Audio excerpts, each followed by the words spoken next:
Diabetes ఉన్నవారికి కాళ్ల గాయాలు త్వరగా మానకపోవడానికి కారణాలు. డయాబెటిస్ ఉన్నవారిలో రక్తంలో చక్కెర స్థాయి అధికంగా ఉండడం, నరాల్లో రక్త ప్రసరణ సమస్యలు పెరగడం వల్ల కాళ్ల గాయాలు త్వరగా మానవు. గాయం చిన్నదిగా కనిపించినా నిర్లక్ష్యం చేస్తే తీవ్రమైన ఇన్ఫెక్షన్ వచ్చే అవకాశం ఉంటుంది. ప్రధాన కారణాలు: అధిక రక్త చక్కెర స్థాయి రోగ నిరోధక శక్తిని దెబ్బతీసి గాయాన్ని త్వరగా మాంచకుండా చేస్తుంది. నరాల సమస్య: డయాబెటిక్ న్యూరోపథీ. కాళ్లలో నరాలు సరిగ్గా పనిచేయకపోవడం వల్ల గాయమైనా తెలియదు. దీనివలన గాయం తీవ్రమవుతుంది. రక్త ప్రసరణలో అంతరాయం: కాళ్లకు సరైన రక్త సరఫరా జరగక ఆక్సిజన్, పోషకాలు తక్కువగా అంది గాయం నెమ్మదిగా మానుతుంది. ఇన్ఫెక్షన్ ముప్పు ఎక్కువగా ఉండటం: డయాబెటిస్ ఉన్నవారిలో గాయాలు త్వరగా ఇన్ఫెక్షన్ కు గురవుతాయి. మాన్పు ప్రక్రియ నెమ్మదిగా జరుగుతుంది. చర్మం పొడిబారడం: చర్మం సహజమైన రక్షణను కోల్పోవడంతో చిన్న గాయాలు కూడా పెద్ద సమస్యలుగా మారే ప్రమాదం. డయాబెటీస్ ఉన్నవారు కాళ్ల పరిశుభ్రత మరియు గాయాల సంరక్షణపై ప్రత్యేక శ్రద్ధ పెట్టాలి.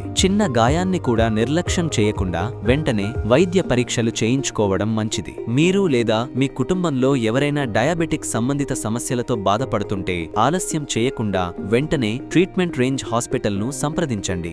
మరింత సమాచారం కోసం సంప్రదించండి 9888819334 KPHB హైదరాబాద్.